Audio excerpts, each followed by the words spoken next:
Hola amigos, un saludo a todos. Vamos a estar hablando en este video de la forma correcta de tomar la presión arterial. Nos acompaña para esta noche Daniela y le vamos a regalar unas recomendaciones importantes de cómo se debe tomar correctamente la presión. Si tú consideras que se me escapa alguna, me gustaría que me lo dejaras saber en la caja de comentarios. No siendo más, vamos a empezar. Daniela, recomendación número 1 para tomar correctamente la presión. El paciente debe guardar un reposo previo de mínimo 5 minutos. Mínimo 5 minutos. Hay 3 posiciones en las que se puede tomar la presión: sentado, de pie y acostado. También es importante que el miembro superior permanezca a nivel del corazón o a la altura del corazón, ya que si está muy por encima o muy por debajo, esto puede generar algún cambio sistémico y en las cifras o los resultados también puede generar cambios. ¿Listo?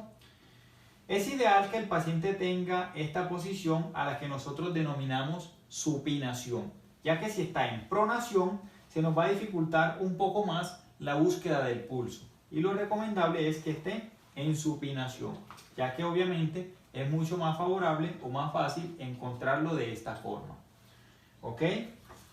Al momento de aplicar el brazalete, el paciente no debe tener ningún tipo de ropa en el lugar en donde vamos a colocar el brazalete, por la misma razón, porque se han encontrado cambios importantes en los resultados, ya que ese tipo de superficie presiona, o digamos que tiene una camisa manga larga y se sube mucho acá, genera una presión diferente y entonces eso nos varía los resultados. Pero Néstor, si estamos en la escena o en la calle y nos encontramos a una persona que no podemos exponer, ¿qué vamos a hacer? Muy bien, cuando no podemos exponer a una persona, no podemos o no tenemos privacidad para evaluarla, tocaría hacerlo por encima de la ropa. Vuelvo y repito, no es lo ideal, ya que eso genera cambios tanto al momento de escuchar para nosotros o también al momento de los resultados. ¿Listo? Entonces lo ideal es que no se remangue, sino que se conserve una superficie más o menos lisa y la podamos colocar. Por esa razón también quise hacerlo como en el aire, ya que lo ideal es que el paciente tenga una superficie para reposar la mano. Pero en el ámbito prehospitalario nosotros no contamos con esas comodidades, así que vamos a apoyarnos de nuestro cuerpo para poder que el brazo de ella quede en absoluto reposo. ¿Listo? Aplicamos el brazalete a nivel del tercio medio del brazo. Las mangueritas las vamos a aplicar más o menos en el recorrido de la arteria, o sea, más hacia la región medial o interna. ¿Listo? No lo vamos a ajustar mucho, pero tampoco puede quedar muy flojo el brazalete. ¿Ok? No puede quedar muy flojo. Si pruebo aquí, no desciende, así que lo tengo en el lugar que deseo. El manómetro siempre debe estar mirando hacia mí con el fin de que cuando esté descendiendo la agujita, yo pueda mirar entonces a ciencia cierta los resultados. Algunos traen como una pestañita en donde lo podemos ubicar también, y allí también es muy favorable o muy cómodo mirar el resultado. ¿Okay? Hablando de resultado, ahora yo me pregunto, ¿hasta dónde debemos subir la agujita? Muy bien, Daniela. Es una pregunta que nos hacen con mucha frecuencia. ¿Hasta dónde se debe subir la presión del aire o del brazalete? ¿Hasta dónde se debe llenar el brazalete? Algunas personas dicen que hasta 200, otros dicen que hasta 240, otros dicen que hasta 180, en fin, hay muchas hipótesis. Pero hoy vamos a resolver esta duda mencionando las dos formas en las que se toma la presión arterial. Una de ellas es la presión palpatoria y una es la presión auscultatoria. Se recomienda que previamente a la auscultatoria se haga la palpatoria. ¿Con qué fin? Con el fin de que luego de haberla ejecutado ya tengamos un valor de referencia hasta dónde se va a insuflar el equipo. Y voy a resolver entonces esa pregunta. Miren, voy a tomar el pulso radial. ¿Listo? En este momento debo estar sintiendo el pulso. Voy a cerrar la llave de paso del tensiómetro y voy a empezar a insuflar lentamente. Hasta aquí voy sintiendo el pulso. Pero ¿hasta dónde debo llenar o debo insuflar? Hasta donde se me pierda, ¿qué cosa? El pulso. ¿Listo? En este momento voy en 100, todavía siento pulso, 110, siento pulso, 120, ya no siento pulso. Y lo recomendable es que suba 20 o 30 milímetros de mercurio por encima de donde se me desapareció el pulso, ¿ok? Muy bien, ya lo he hecho.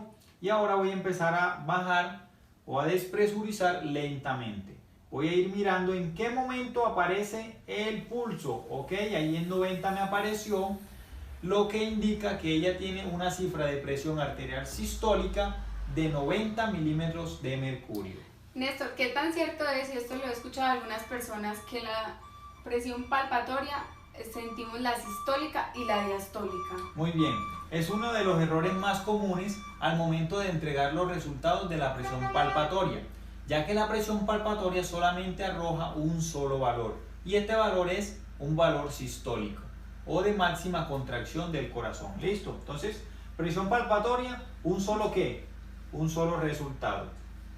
Ya tenemos el valor de referencia hasta dónde se sube qué cosa, o hasta dónde se llena el brazalete. ¿Listo? Hasta dónde se debe llenar, repitamos esa respuesta, hasta donde se pierda qué cosa, el pulso, tomándolo palpatoriamente. Y luego de que se desaparezca el pulso, vamos a subir 20 o 30 milímetros de mercurio por encima de donde se desapareció. ¿Ok? Muy bien. La otra forma es auscultatoria, y es cuando aplicamos nuestro fonendoscopio. El fonendoscopio es la pieza que utilizamos para poder escuchar los sonidos que genera la presión arterial. Daniela, ¿alguna vez has escuchado hablar de los ruidos de Korofkov? Sí, he escuchado mencionar que tienen que ver con la presión y que hay ciertos pasos para ellos. Muy bien. Una vez haciendo una publicación en redes sociales, hablaba de la presión arterial, y un compañerito, por cierto, me hizo reír mucho, pero le agradezco la sinceridad. Me hizo saber de que nunca escuchaba la presión arterial.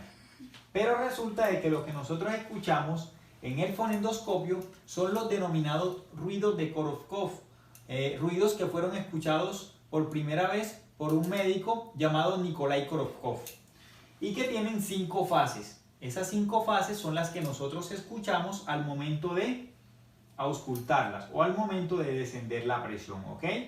Entonces ya tenemos nuestro valor de referencia hasta dónde lo vamos a subir. Pero antes de aplicar el fonendoscopio debemos saber otras cositas importantes, como de que el fonendo debe estar derecho o en el sentido en el que yo pueda escuchar mejor. ¿Y cuál es este? Con las olivas hacia adelante. Daniela, no sé si has visto personas que se lo colocan hacia el contrario. Sí, lo he visto. Ok, lo ideal es que estén ¿hacia dónde? Orientadas hacia adelante. Listo. Nos las vamos a colocar obviamente en nuestros oídos, y la pieza terminal tiene dos posibilidades o dos formas de colocación. Una que se llama el diafragma y la otra que se llama campana. ¿Por qué les mencioné los ruidos de Korofkov? Porque los ruidos de Korofkov tienen 5 fases. La fase 1 corresponde a la presión arterial sistólica y es la máxima expresión de la contracción del corazón. Y la última fase es la desaparición de todos los ruidos. Así que esas son las 2 fases que nosotros vamos a tener en cuenta para denominar qué es presión arterial sistólica y qué es presión arterial diastólica. ¿Ok? Aunque la fase 4 en niños, embarazadas y en cierto grupo de adulto mayor se considera que es la presión diastólica, ya que la última fase a veces no se logra percibir, ¿ok? Que es la desaparición completa de todos los ruidos. Lo ideal acá, mis amigos, es que utilicemos la campana. Y normalmente vemos que todos utilizamos ¿qué cosa? El diafragma. Resulta que el diafragma es ideal o excelente para escuchar los ruidos de mayor intensidad que se generan al momento de quitar la presión del brazalete. Pero la campana es ideal para escuchar los sonidos mucho más opacos y que también corresponden a una presión mucho más precisa, ¿ok? Ya que si escuchamos la primera fase con la campana, corresponderá a la presión arterial sistólica. Voy a resolver un poquito más este concepto. Vamos a aplicar entonces nuestro fonendoscopio en la zona en donde se debería. ¿Cuál es el lugar correcto para colocarlo? Vamos a buscar con nuestros 2 dedos o 3 dedos, ¿cierto?, de la mano, y vamos a tratar de empujar el músculo bíceps hacia adentro, ¿cierto? Tratemos de empujarlo y allí vamos a encontrar entonces la presencia del pulso de la arteria braquial. ¿Ok? Vamos a aplicar nuestra pieza campana en ese lugar, sin meterlo por debajo de ¿qué? Del brazalete, que es uno de los errores más comunes que vemos en la toma de la presión arterial. ¿Listo? Hay varias formas de sostenerlo. Si tú quieres meter los dedos por acá lo puedes hacer. Si quieres colocar la mano por debajo y colocar este dedo aquí como apoyo, también se puede. Recuerda que el paciente debe tener la mano como en reposo. Vamos a cerrar la llave de paso, ¿cierto? Y vamos a empezar a llenar. ¿Hasta dónde llenamos? Ya eso lo hemos mencionado. Como ella al momento de tomar la presión palpatoria nos dio 90 milímetros de mercurio, la sistólica, entonces vamos a subir hasta 110, 20 milímetros por encima, y vamos a empezar a descender entonces para poder escuchar. El descenso se hace lentamente.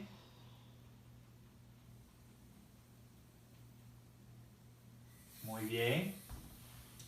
El descenso se hace lentamente con el fin de que podamos percibir en qué momento escuchamos los sonidos que ya les mencioné anteriormente. ¿Ok?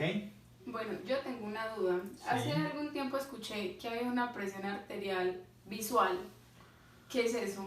Muy bien. Esa creencia nace de algunas personas que dicen que las oscilaciones de la aguja corresponden a la sistólica y a la diastólica. Eso es un error muy común, ya que lo más preciso es que las oscilaciones coinciden con el sonido que nosotros escuchamos a través de nuestro fonendoscopio.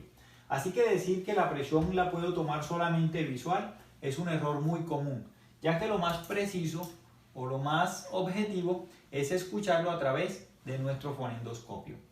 Con el tema de la campana y el diafragma, obviamente en fases iniciales o de aprendizaje, yo les voy a recomendar que empiecen por tomarlo con el diafragma, ya que, como les dije, es excelente para escuchar los ruidos de tono mayor o de tono alto. ¿Listo? La campana es para escuchar todo tipo de ruido, ya que tiene la capacidad de percibir hasta los sonidos más opacos. ¿Listo? Si lo hacemos con campana, estaremos hablando de una presión arterial mucho más precisa. ¿Listo? Bueno, me queda una duda y ya no te pregunto más por hoy. Ok. Hace poco escuché una persona que me dijo que le habían dado al momento de insuflar, ¿cierto? 2 sistólicas y 2 diastólicas al mismo tiempo. ¿Qué tan real puede ser eso? Muy bien. Cuando nosotros prellenamos mucho o hiperinsuflamos el brazalete, podemos correr el riesgo de caer en algo que se llama el hiato auscultatorio. El hiato auscultatorio, una especie como de pausa rara que se genera al momento de el descenso. Lo ideal es que insuflemos hasta donde yo les había indicado, cuando se desaparece el pulso, 20 o 30 milímetros por encima para empezar a hacer el descenso lento. ¿Ok? Entonces, ese concepto tiene que ver con una hiperinsuflación que puede generar ciertos cambios o ciertos ruidos diferentes. ¿Listo? Diferentes. Así que es un error muy común hiperinsuflar, y también eso está asociado a cambios en los resultados. ¿Por qué? Porque el hiperinsuflado genera dolor en el paciente. Y recordemos que el dolor es una de las principales causas que nos hace cambiar la presión arterial. ¿Listo? Entonces, esto ha sido todo por hoy. Espero que este video les sirva de muchísimo. Como les dije al principio, si me faltó algún aspecto, me gustaría que me lo dejara saber en los comentarios. Tratamos de abordar lo más importante, pero la idea es que tú puedas aprender a tomar una presión correctamente. Si este video fue de tu agrado, me gustaría que le dieras like, que lo compartas con tus demás compañeros para que otros también puedan aprender a tomar la presión. Si aún no estás suscrito a nuestro canal, es simplemente que des un clic en las letricas rojitas que dice suscríbete. Comparte este contenido con los demás y vamos a crecer esta familia y vamos a aprender muchísimo. Hasta luego.